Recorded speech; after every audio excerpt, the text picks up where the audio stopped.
Welcome to another meeting in our ChinaTalk series. It's a series of interviews with leading global experts on China and East Asia.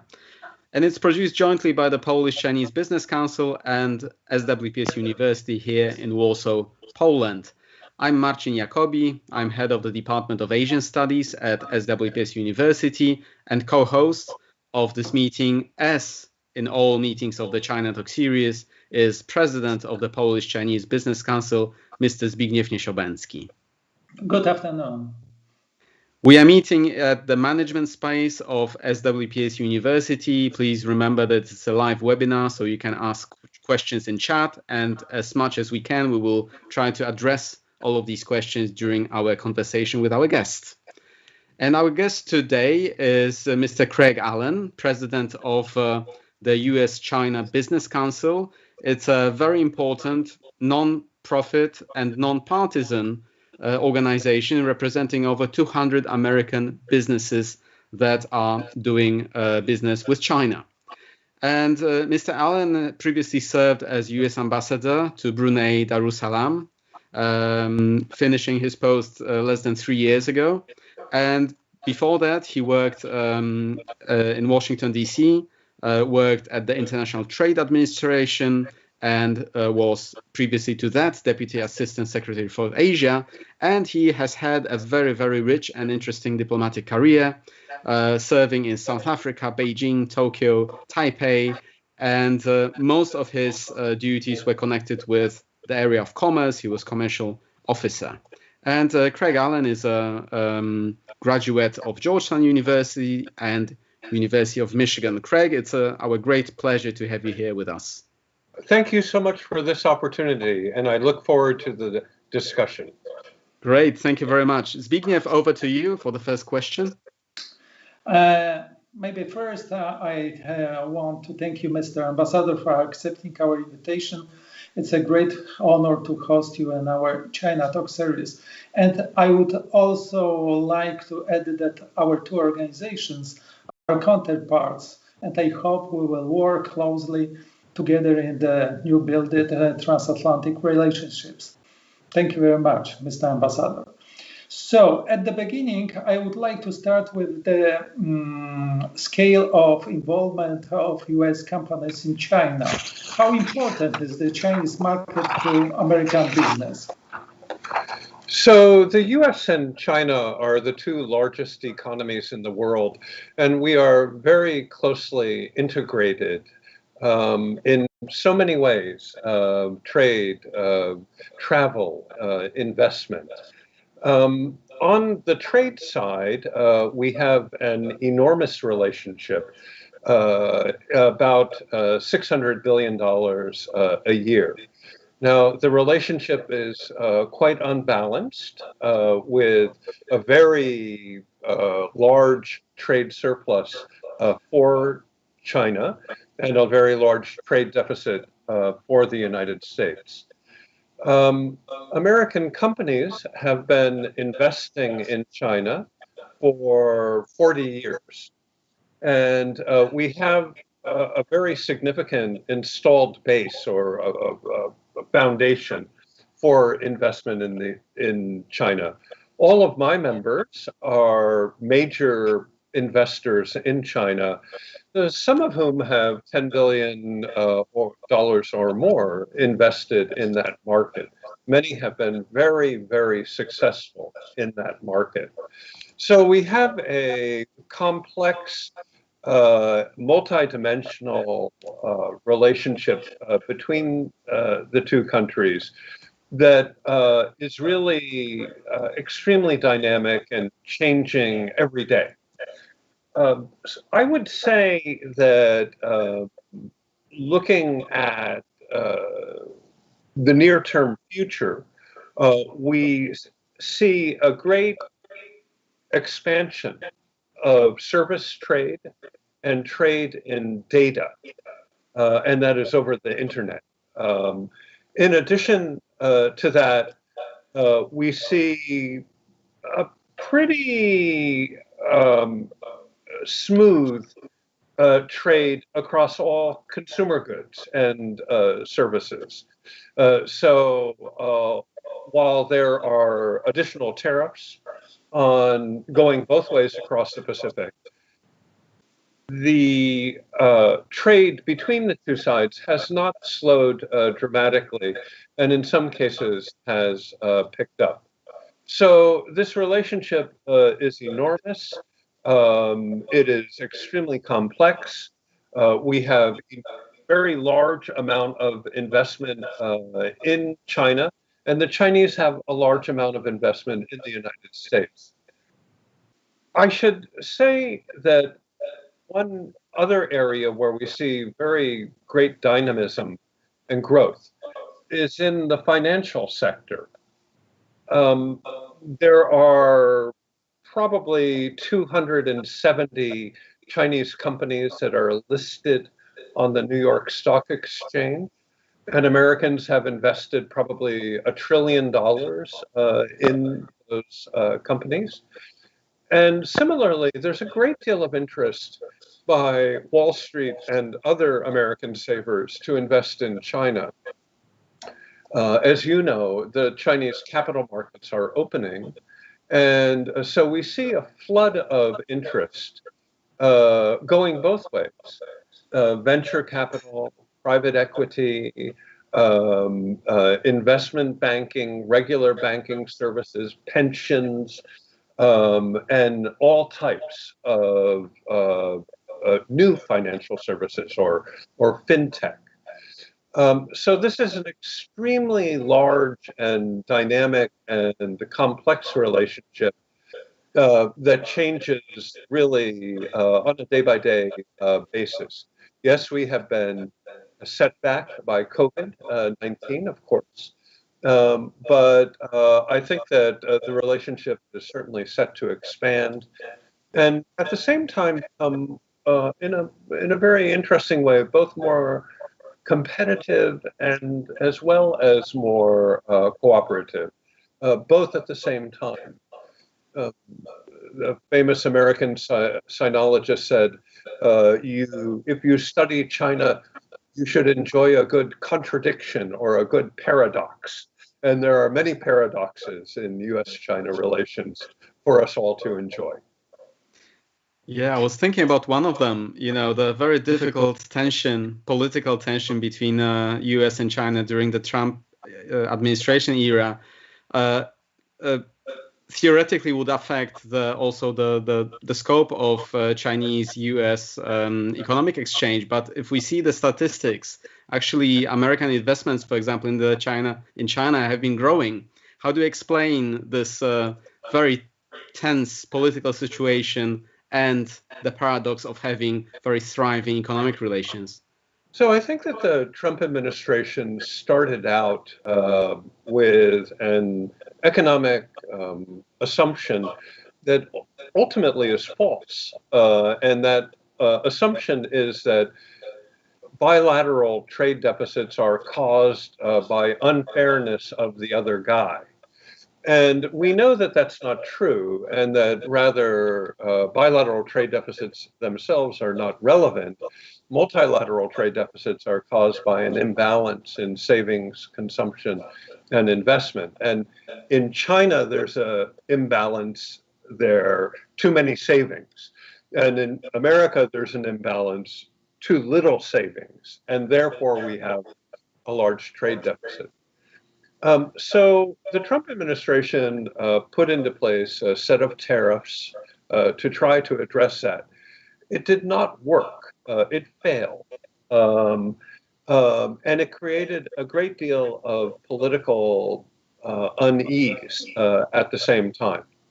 A lot of the Trump administration's political dynamism was based on an anti-foreign, anti-elite, anti-global, and anti-China assumptions, none of which were particularly accurate, but all of which were politically powerful. So the overall relationship has survived well. But there are many tensions. When we look at China, there are problems on every Chinese border. Most recently in Myanmar, but we could go around to China's 16 borders and find problems. And of course, the United States gets drawn in when there are problems that China has around its borders. And so this creates a geopolitical tension that continues to exist as well.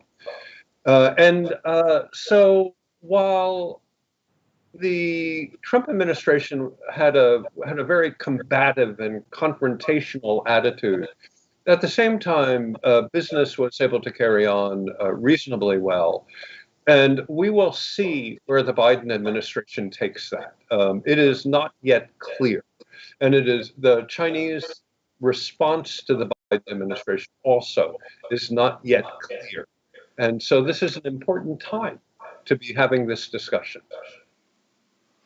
Yes, we know that there are over 100,000 US companies operating now in China.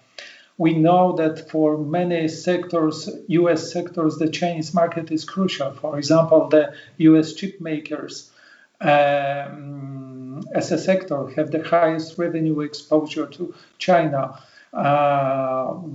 Such companies like Qualcomm, Micron Technology, or Broadcom earn more than 50% of the total revenue in China. You mentioned the biggest U.S. direct investment in China. You add that additional a lot of money is in the portfolio of the U.S. investment and pension funds.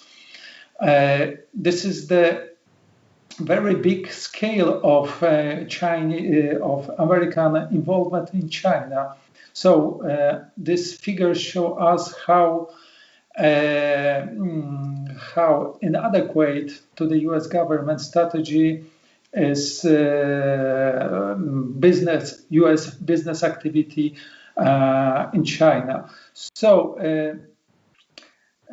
But I have the question, have the US government decision, for example, on decoupling, have been consulted with US businesses in recent years? That there is any natural relationship, the consultation network between business and politics? So it's a really interesting question. The word decoupling is an interesting word because we can define it very differently and talk about different things. I would say that that the term is relevant in a few specific ways. One is supply chain. We want to be certain that in the case of a national emergency, that we will be able to supply the products that we need. And I think that COVID-19 was a real wake-up call there, that we don't want to be dependent on a single point of failure, particularly in China. We don't want to be dependent on a single point of failure anywhere, but particularly in China. So there is a lot of interest in not decoupling the supply chain, but expanding and making more flexible and pragmatic and network, rather than a supply chain, a supply network, such that if there is a single point of failure, that we're able to deal with that. A second area where decoupling is under a lot of discussion is on the technology side. And this becomes very complex. China's technology self-reliance and self-strengthening programs are a concern to the United States and to the EU and to Japan. it is my view that Made in China 2025 violated every chapter of the WTO. And I think that as we look forward to the upcoming political meetings in March and then in October of 2021, that there will be, if you will, a doubling down on what the Chinese call 科技自立自强, or technology self-reliance. What does technology self-reliance mean? What are the implications of that for the rest of the world? We will be looking towards China's policies on these issues very carefully, and hopeful that those policies will be WTO consistent. Another area that is very important is data. And as you might have been familiar, the Trump administration tried to ban TikTok and WeChat. And the concern there is that Chinese corporate and potentially government entities have access to American citizens' private data. And if they have that, what are the implications of that? So there is a rather robust discussion going on both in Beijing and in Washington about data and how data might have national security implications. There is a danger in this discussion. There are privacy concerns about data that are very legitimate. There are economic concerns about data that are very legitimate.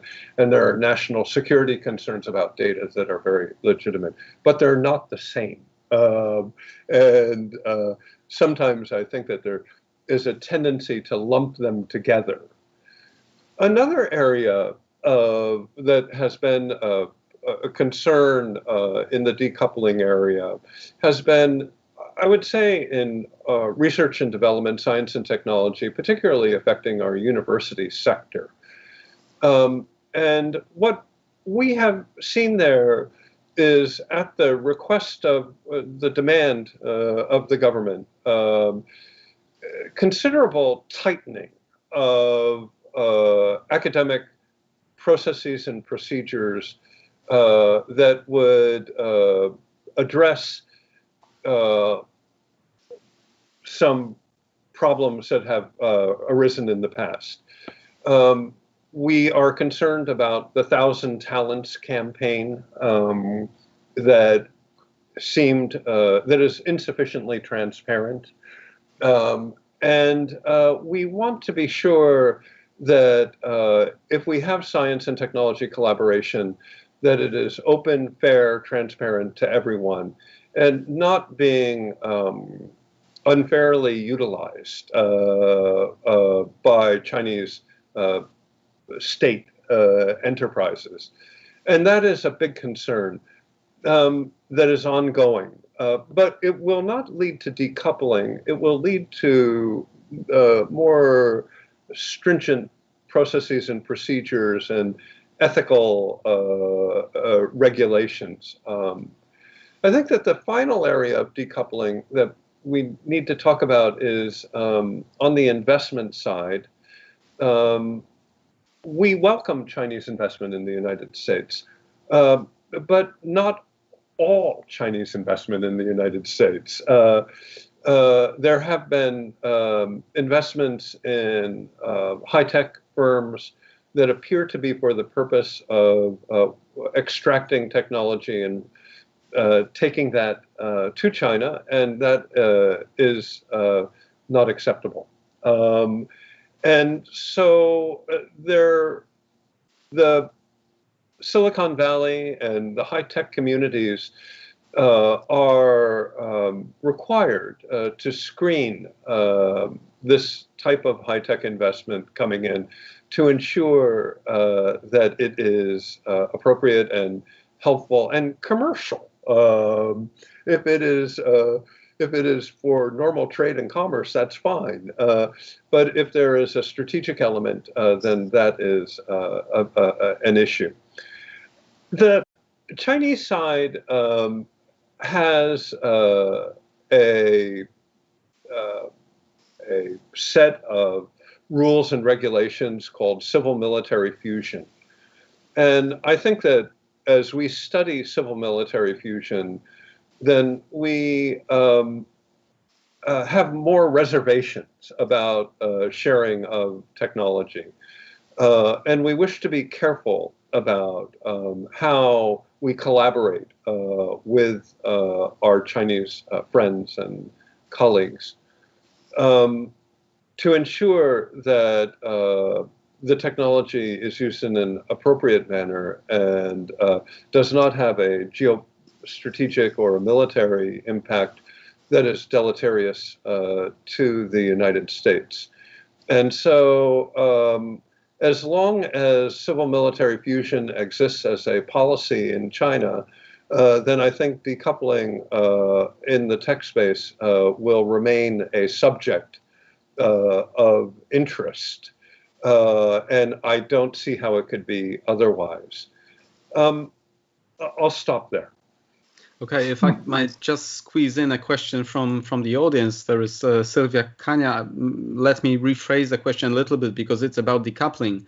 In Europe, we have been talking a lot about this keyword level playing field with China. Do you think that if American companies see that the playing field is not level at all, will this actually prompt them to be thinking more seriously about decoupling? I think that the answer to that is yes, definitely. And the playing field is not level at all in China. State-owned companies play the football down the hill. Private sector Chinese companies play up a little hill, and foreign companies play up a mountain. And that is reality. And I think that the Chinese government sometimes cares about that and sometimes they don't. In the consumer goods sector, for example, it probably doesn't matter so much. Even in industrials, it does not matter so much. In consumer services or travel, tourism, soft drinks, beer, it doesn't matter. Where it does matter is when you are competing against state-owned enterprises in China.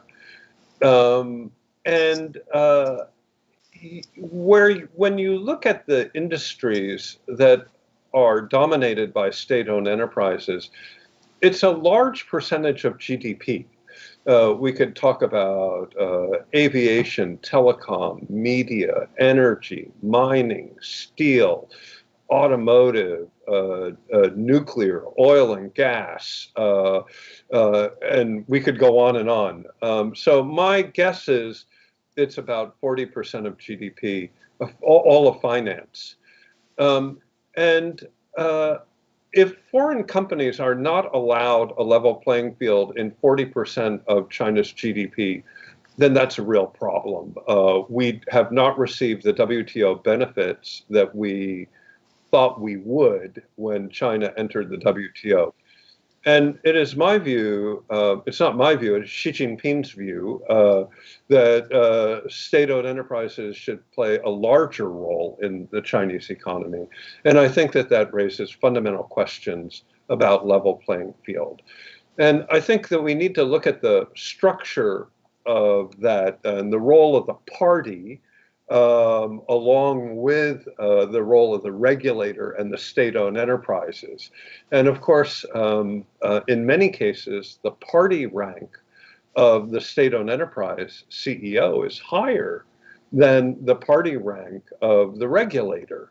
And so this is ipso facto not a level playing field and something that is a valid concern by all of Chinese trading partners.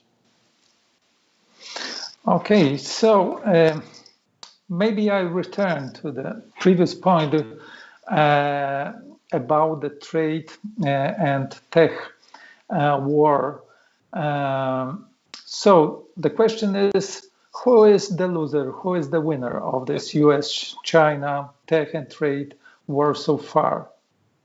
Well, I think it's useful to recall, I think it was in 1957 when Mao Zedong threw out all the Russians from China's technology program. And Mao Zedong said that no matter what, we will have our 2 bombs and a missile. And of course, 6 years later, they did.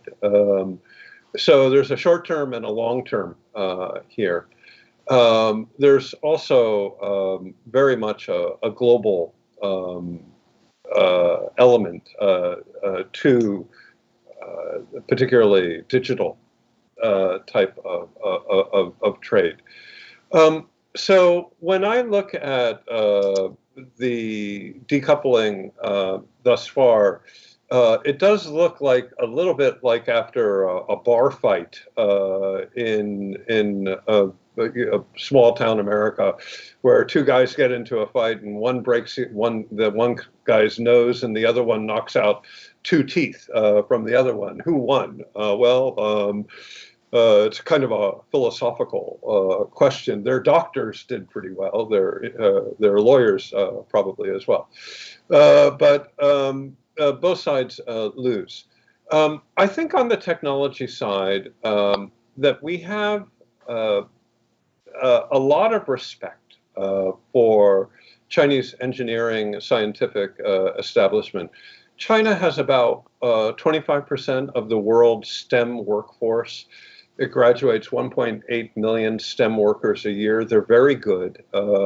We want to work with Chinese tech companies, but we cannot, it's much more difficult to do that with civil-military fusion.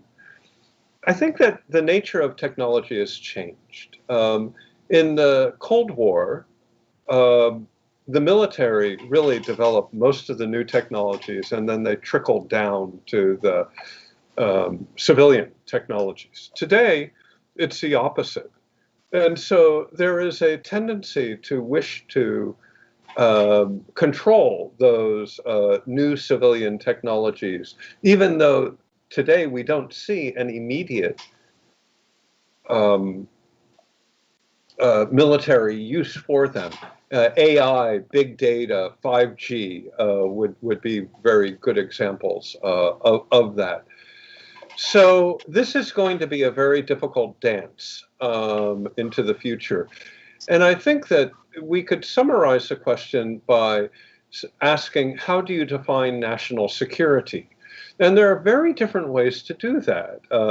Personally, I would prefer a definition that includes managing differences diplomatically and coming to peaceful resolution of border disputes and things like that. But not everybody will agree with that. And others are preparing for the potential of conflict somewhere in the world.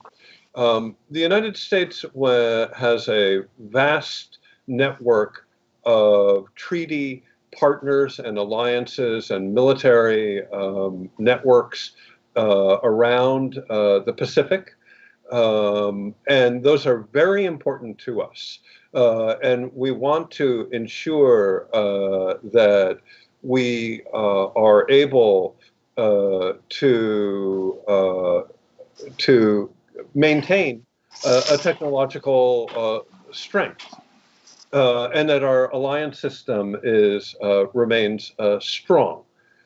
And that is more and more difficult over time. And the issues, when looked at, not from a European perspective, European perspective and American perspective are very different here, is that the independence, autonomy of all of ASEAN countries, of Japan, Korea, Australia, New Zealand, etc., are critically important to us. We have, since for 100 years, played the role of the anti-hegemon in Asia, and we wish to continue to play that role and not allow any country to dominate the region, and we will take whatever means necessary to achieve that. In 1941, we went to war to achieve that. Our policy has been consistent for the last 100 years. It will remain consistent. We will maintain freedom of navigation, open seas, and an open system in Asia. And we will work with Asian countries that wish to maintain their own autonomy, independence, and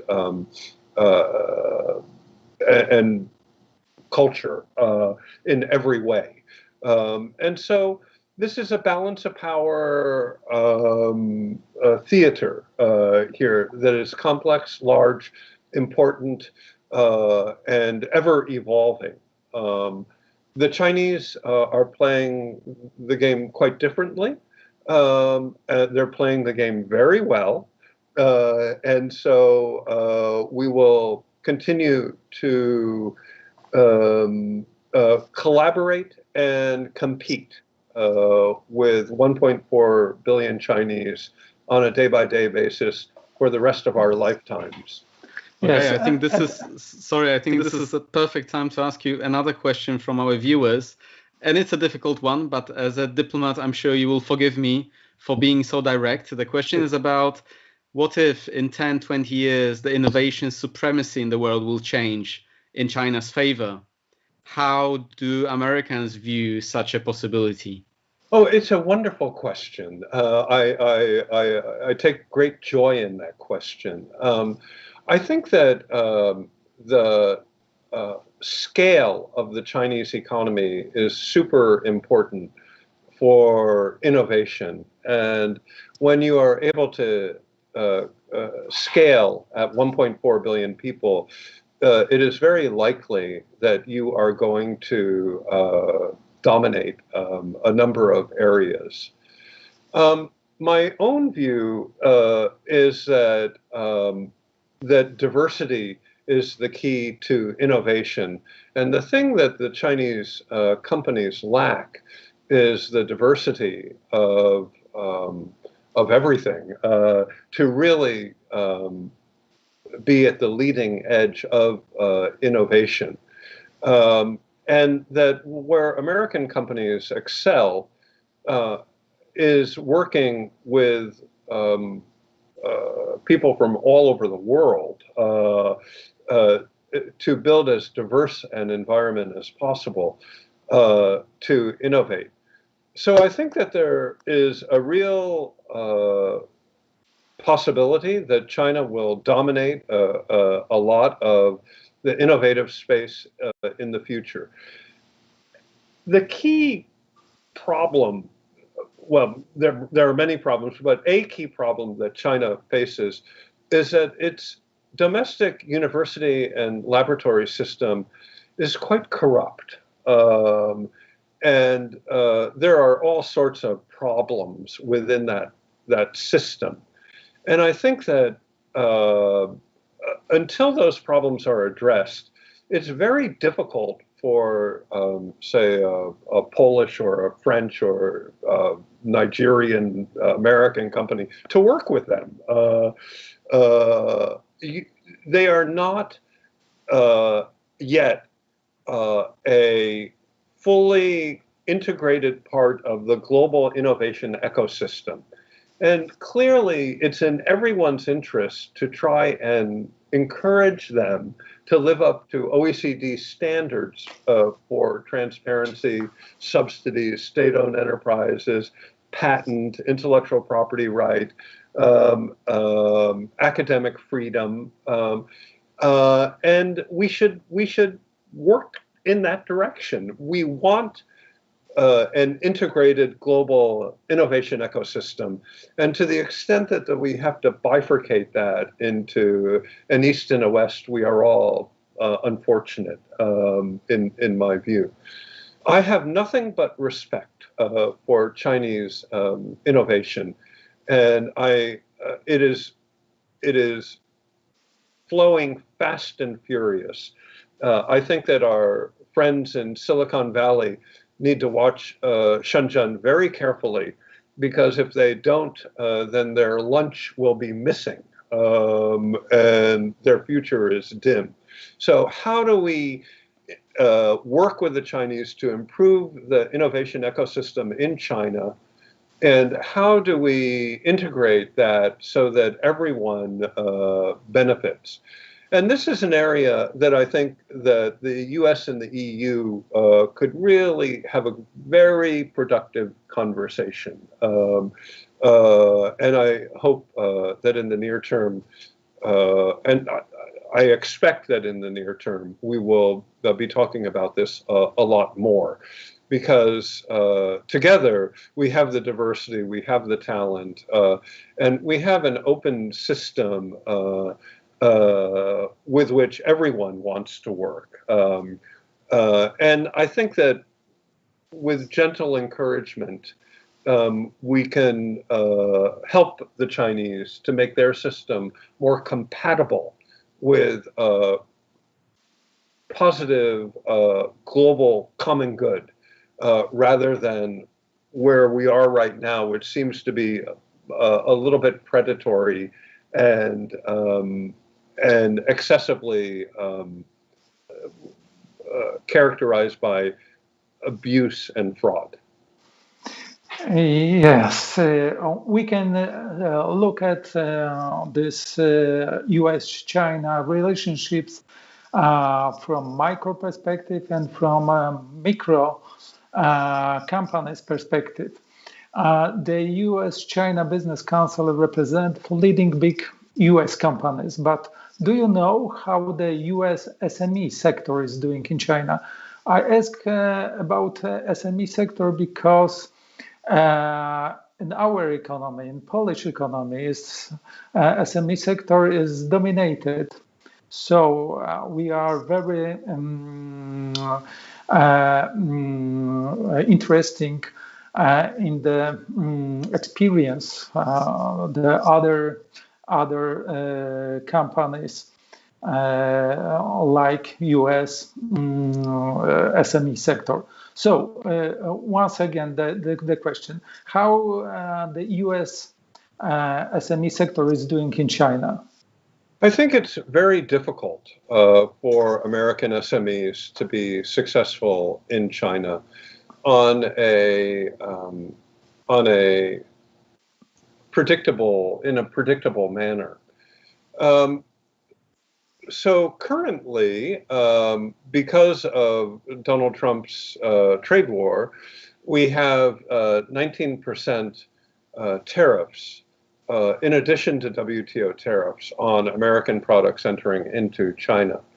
And that almost makes it impossible for small and medium-sized enterprises to do business in China. And I think that the Biden administration is looking at that, but certainly has not committed to removing those tariffs. The exception where we have had some success on the SME side is through e-commerce. Many American companies have been able to sell ones or twos or threes or fours of a small lot exports to China through e-commerce. But it's difficult to build a business with this. And it's very hard to control your market in China because you don't know who you're selling to. And you don't understand the market, and it's impossible to travel. And so I would say that this is unfortunately, a very difficult business for small and medium-sized enterprises to be engaged. I was talking to a very successful small and medium-sized enterprise president recently, and he said, I can run my business or I can negotiate with the Chinese, but I can't do both. I understand that. China's hard. And one must be very cautious about intellectual property rights and understanding what is happening in the market in China. And if you don't have the intelligence to understand what's happening with your product, how it's being used, how it's being sold, what are the margins, what are the distribution channels, what is the after-sale use, what is the reputation, what does the social media say about it, then it's probably not sustainable. So this is a really hard place. And I never want to encourage a small, medium-sized enterprise to enter China if it's not going to help them. Like the Hippocratic Oath, one should do no harm. And I worry about small, medium-sized enterprises that one can do harm, real harm. And one should be modest and careful about that always. So I wish Polish small and medium-sized enterprises every success. Please be careful. Thank you very much. So, US as a council, for many years, you have been conducting a sentiment survey of US companies operating in China. On this basis, you create a list of the most important challenges that faces while doing business, that companies face while doing business in China. So you mentioned some of this position on the list, but my question is that whether there have been any significant changes on the list in recent past, or have new problems appeared? Some have some faded out, or have some become more important? Yeah, thank you for that question. So the list has changed. And under the Trump administration, really political risk rose to number one. And that is the inability to control for government actions has become the number one source of concern for American companies in China. Another increasing risk is visas. Can we get a visa? And can we send out engineers or workers to our programs? That's becoming much, much more difficult. A third area is absolutely common across all businesses is data.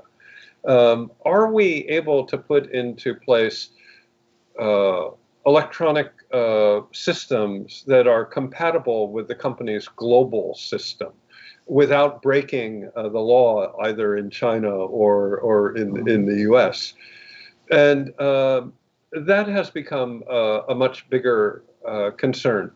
Yet another concern is that Chinese private sector companies are extremely competitive, and working against them, competing against them, it has become more and more difficult over time. They are fast, they are nimble, they are creative. The marketing environment using social media is extremely dynamic and innovative, and not as well known to us as it is to them. Government procurement and arbitrary government action remains a problem, but I would say that it's a steady state problem. There are concerns about the formation of Communist Party offices within American companies. But generally, the role of those offices has been to take care of funerals and sporting events and talent shows. So it generally has not been a problem. Where we have seen improvement is certainly intellectual property rights are better respected, and American companies are generally able to go to Chinese court and get their property rights respected. I think that in other areas of regulation, that it's a mix. Corruption is down, so that's a wonderful thing. But government interference and arbitrary government action that we can't really understand or do anything about is on the increase. And that's the type of thing that one cannot take to court, but rather one must negotiate. And so for all American companies, knowing the local mayor at the city level, knowing the governor at the provincial level, and knowing the ministry at the national level is very important to try to manage disputes. Labor is becoming quite scarce and very expensive in China, depending on the type of labor.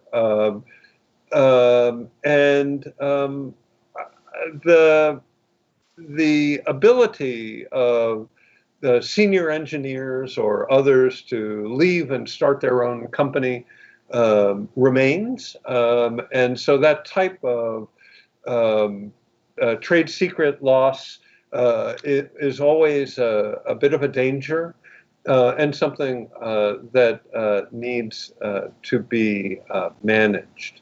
Now, coincidentally, our sister organization, the Chinese Business Association in the United States, has a very similar list of concerns that we have in China, including visas, including national security controls, including investigations. And so there's a symmetry between American companies in China and Chinese companies in America that I think is quite interesting.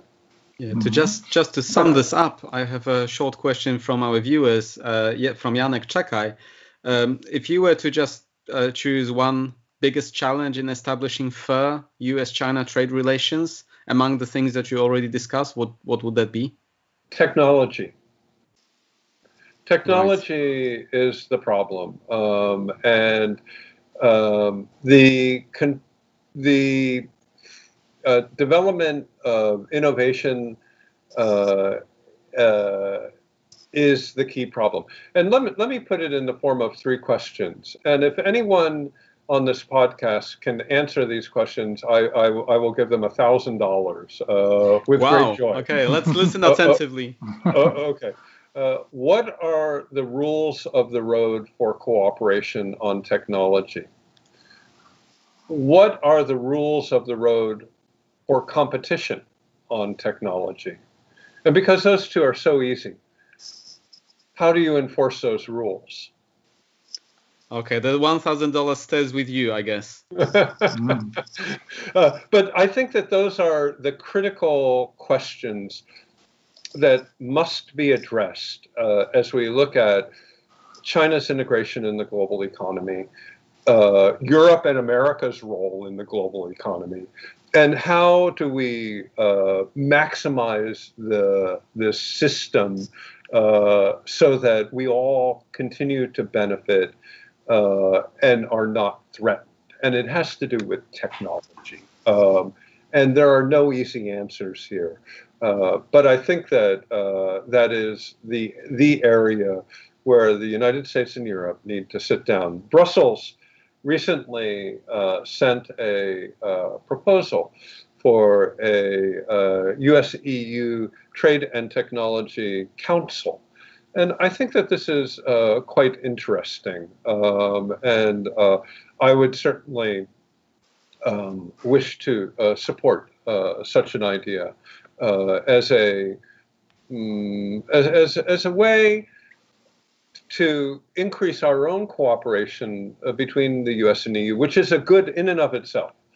But in addition to that, as a way to encourage our Chinese friends to work at a higher standard and to integrate in a manner that is sustainable over time, that provides everyone advantage. We're not there because we don't have the rules of the road, and we need to develop those rules of the road.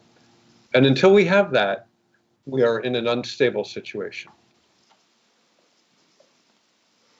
Okay, so we return to this point, but I want to ask you about, despite the challenges which you mentioned, recent studies show that only 13% of American companies plan to leave China.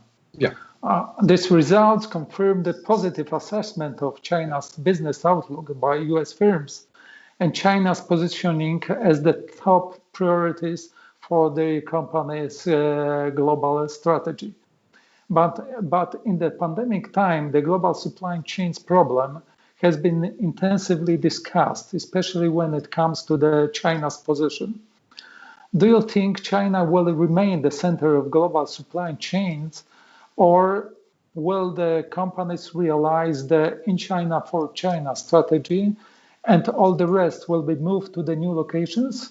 Can we expect any significant reconfiguration in this area, in your opinion? Yeah, so this is a wonderful question, and we've done some research in this. And I think that our research shows a few things. Number one, China will continue to produce 30% of global growth for the next 10 years, approximately. And because of that, nobody's leaving China. We want to be in China for China.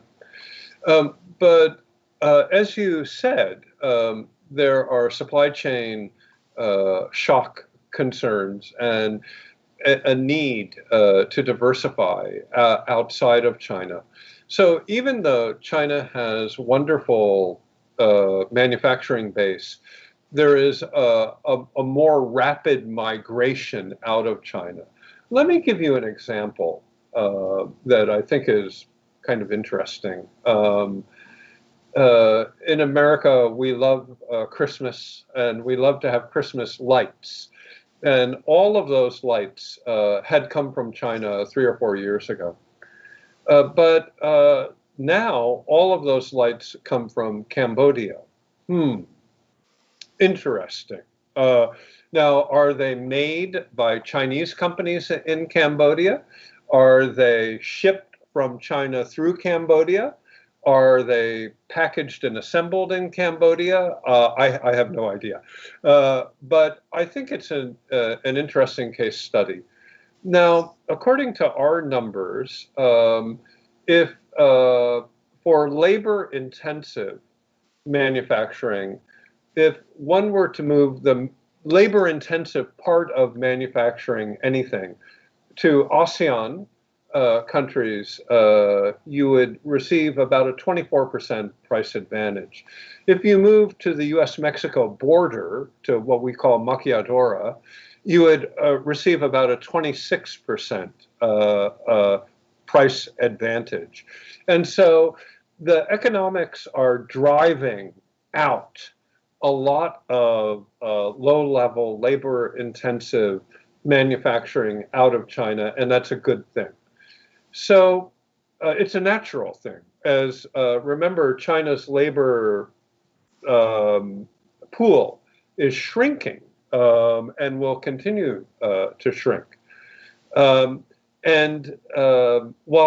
the infrastructure is very good, it is also developing in ASEAN Maquiadora, in Eastern and Central Europe too.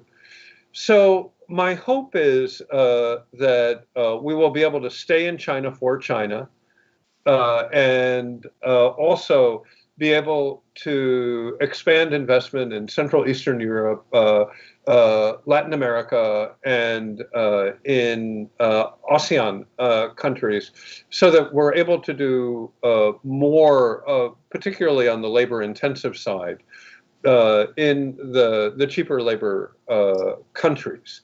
So this is very dynamic, but the economics are clear, in my view, that China is no longer appropriate for labor-intensive manufacturing.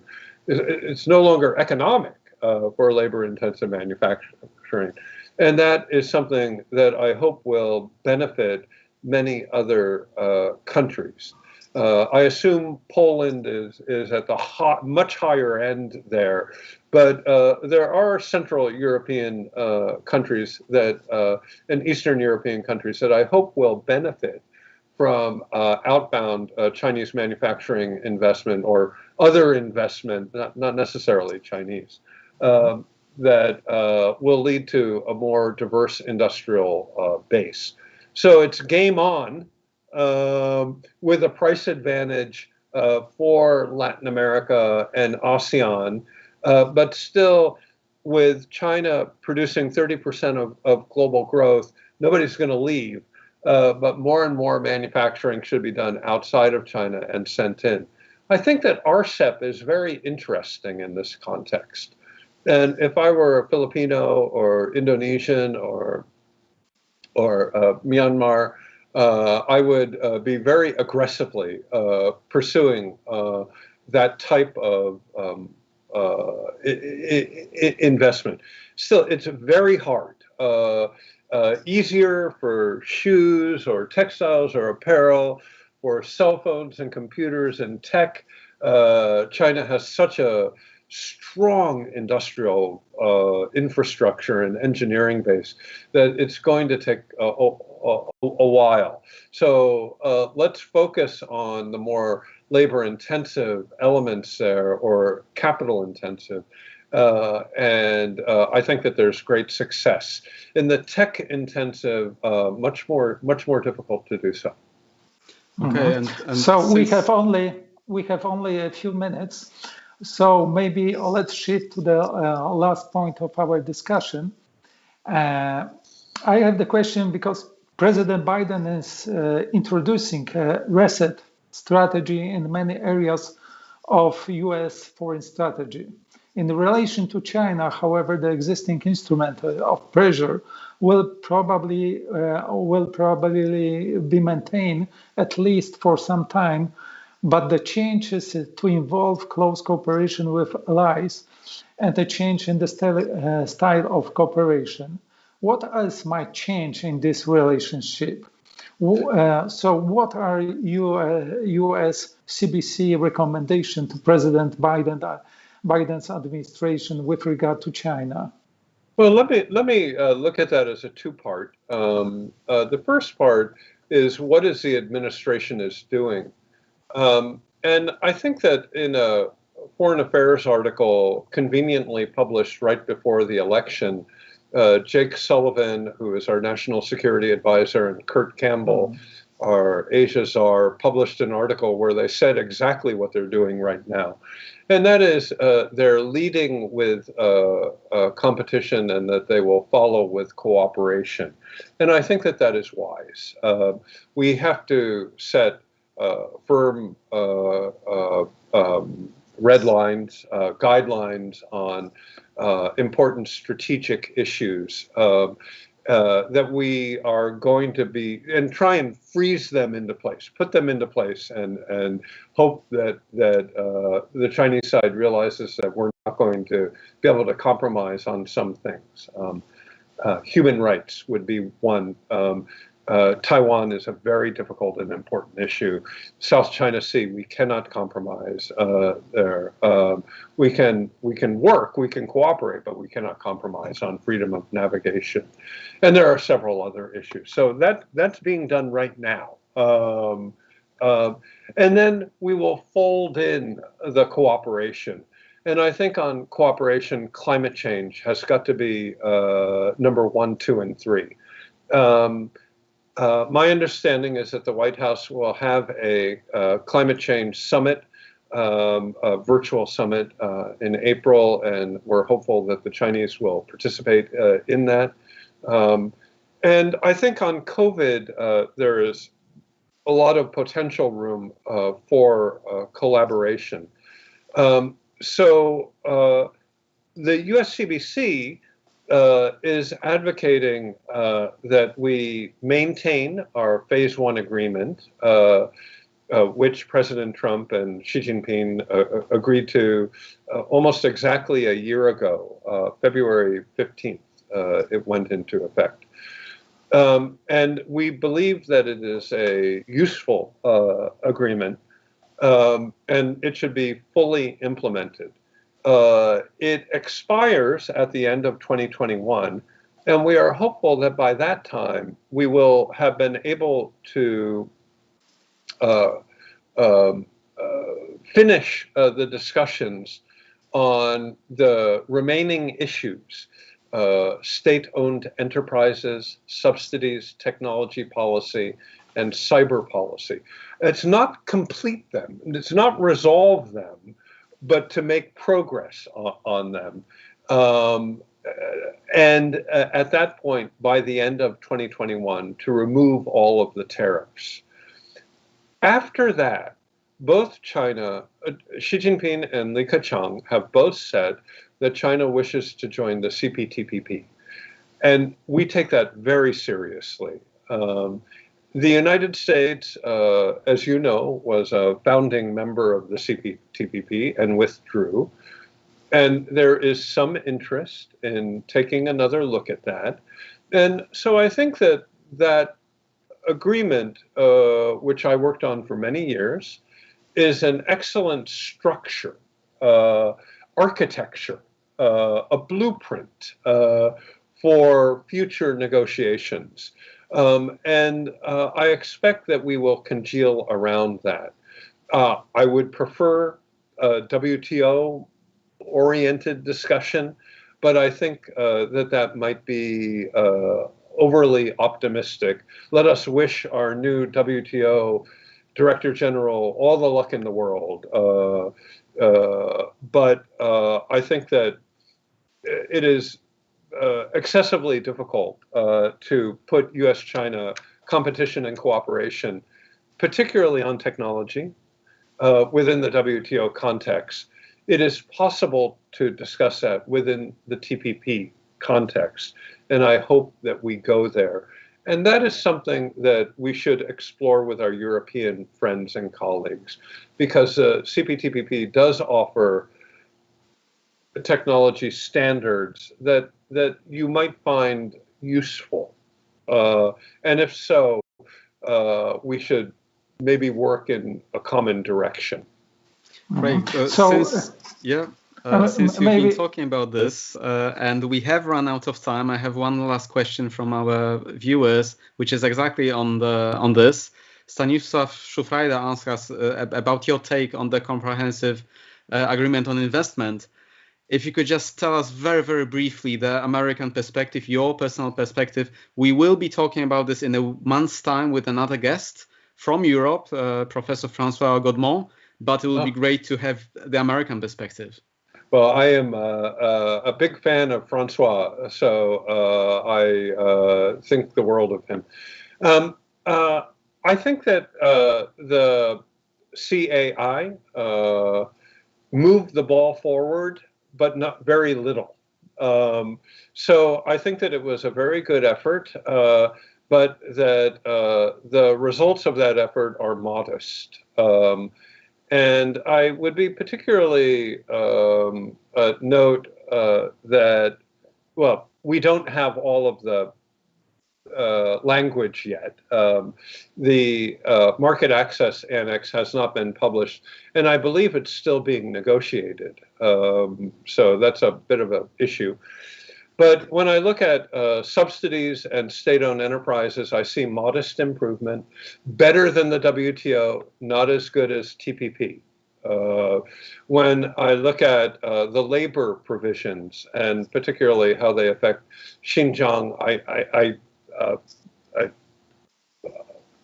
I wish that they were stronger.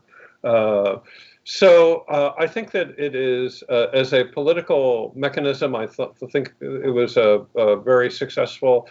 The Biden team is quite disappointed that we did not work together on this. We feel that if we do work together, we could get more, and that we need more. Right. So that's a summary. Thank you. So Thank you. maybe at the end, it's a good moment to mention the document prepared by Yale Law School, a US, Europe, China roadmap for President Biden's first 100 days. In my opinion, it's a very important document, and I know that you supported the preparation of this document. Maybe at the end, your comment connected with this report, with this document. So the report is an attempt to explore how the US and EU can work together to face common challenges in China. We recognize that our European friends are better than we are at a number of these disciplines. And we wish to explore how we can work together. And I would say that it's not only technology, but it's focused around technology.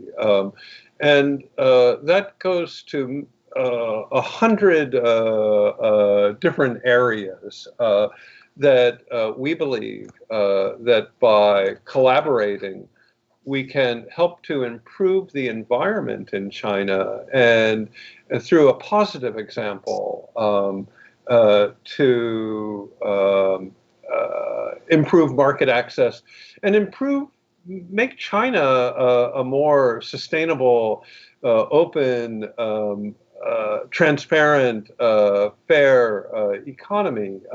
So we're not doing this against China. We would like to do it so that it supports reform in China, modernization in China, to assist China to get out of the middle income trap and become a full member of the developed world economy, the OECD level. And we think that by working together, we will be much more effective. So this paper presents maybe 20 different ideas where we might be able to collaborate. And we've had a good response across Europe from this. And so I think trying to put together a couple of ideas and driving them through to implementation would be just fine. Not everything. Let's just start small and build some confidence and work together, build a culture of working together in positive appreciation of China's potential and with a will to make it work on a global basis. Yeah, thank you, Craig, for being so positive. We certainly do wish the document and the incentives much success. It's been great listening to your insight and the information, and I'm very happy that you found time to meet with us. Just to remind our viewers, our guest was Ambassador Craig Allen, the 6th president of the US-China Business Council. So thank you very much, Craig, for your time. Thank you. What a wonderful pleasure. Thank you, Mr. Ambassador. Thank you. Goodbye. Goodbye.